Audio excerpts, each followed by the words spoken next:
का भास कराया है, परंतु अपनी भाभीियों की बात पर उस कन्या ने कोई ध्यान न देकर अर्घ दे डाला और उसके बाद भोजन भी कर लिया।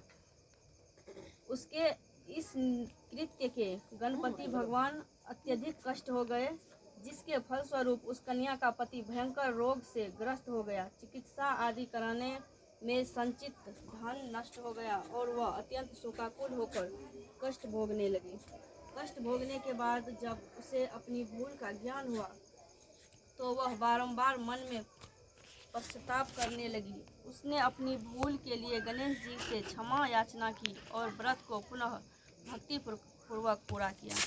उसकी आराधना से गणेश जी प्रसन्न हो गए और सभी कष्टों का निवारण कर उसे धन धान्य से पूर्ण कर दिया।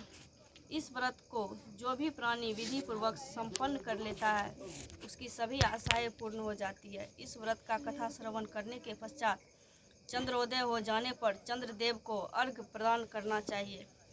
अर्घ में जल, पुष्प, अक्षत, चंदन एवं ऋतु फल को देना चाहिए। घी का दीपक जलाकर चंद्रदेव को दिखाना चाहिए। अर्घ दान काल में ओम चंद्राय नमः इस मंत्र का उच्चारण भी करते रहना चाहिए।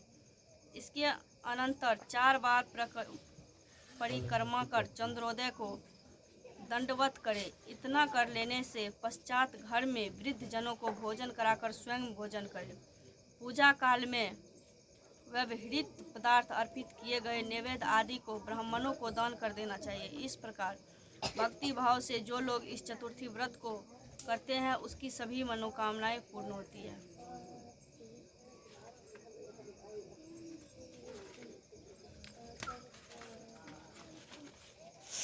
विशेष सभी गणेश चतुर्थी में षोडशोपचार पूजन करने का विधान है। करक चतुर्थी के अतिरिक्त सभी चतुर्थियों में नैवेद्य के रूप में लड्डू का ग्रहण करना चाहिए। गणेश जी को मोदक विशेष रूप से प्रिय है। माघ कृष्ण चतुर्थी में लड्डू के साथ साथ तिल गुड़ मिश्रित लड्डू अर्पित करने का विशेष महत्व है। पूजा में चढ़ाए गए लड्डू में आधा लड्डू किसी सुपात्र ब्राह्मण को दान स्वरूप वितरित कर देना चाहिए। शेष लड्डुओं को प्रसाद स्वरूप बंधु बांधवों के साथ स्वयं भक्षण करना चाहिए। ऐसा करने से सब सुखों का मार्ग प्रशस्त हो जाता है।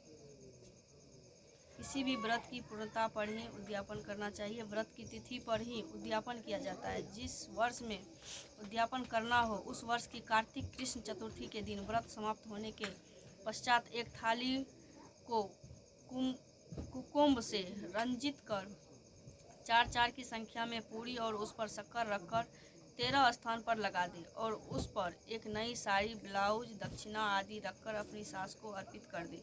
जिसकी माँ सास न हो, उन्हें चाहिए कि वे किसी साधवा ब्राह्मण को दान में दें।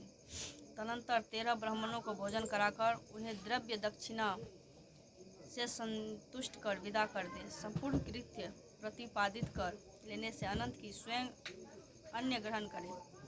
ऐसा करने से उसका सौभाग्य अच्छा बना रहता है।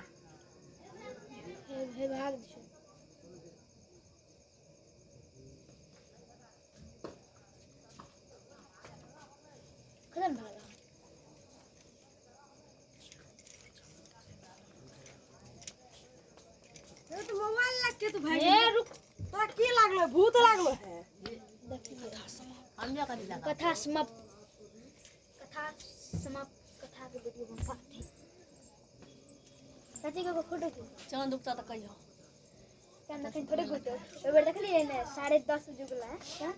नहीं, 8:30 बजे उठते हैं। 8 बजे ले ये हमने दर कभी ये आज मुझे नहीं तो दिया नहीं है ना इतने दिन है फिर सुन ले अब मम्मी या क्यों नहीं सजल के आया बढ़िया से कविता मम्मी सजल के आया नहीं। हां अगला कथा क्या को करना है से ओना तो 4-5 गो के एकरा तो बंद किया न करलो।